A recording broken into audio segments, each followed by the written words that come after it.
চলে এসেছি আবারও একটা আইবুড়ো ভাত খেতে। আর আজকে আমার পঞ্চম আইবুড়ো ভাত। আর আমাকে আইবুড়ো ভাত দিচ্ছে আমার এক জেঠি আর আমার এই বৌদি। আর আমার সঙ্গে যে আছে এ হচ্ছে আমার ভাগ্নি, এরও আইবুড়ো ভাত হচ্ছে। আর সব থেকে মজার কথা হচ্ছে এর বিয়ে আর আমার বিয়ে একই দিনে।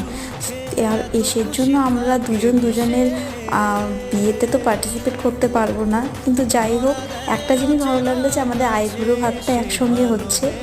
আর আমি মন থেকে তাকে অনেক উইশ করছি যে ও যেন ভালো মতো বিয়ে করে সুখে শান্তিতে সংসার করে। আর তার সঙ্গে আমাদেরকে এতটা আয়োজন করে আইবুড়ো ভাত দেওয়ার জন্য বৌদি আর জেঠিকে অনেক অনেক ধন্যবাদ। ভীষণ ভালো লাগলো আজকের এই টাইমটা স্পেন্ড করে। আর আমার ভাগ্নির সঙ্গেও টাইমটা স্পেন্ড করলাম। আর সবার সঙ্গে আমরা অনেকটা আনন্দ করলাম। আর আজকের দিনটা এইভাবে কাটালাম।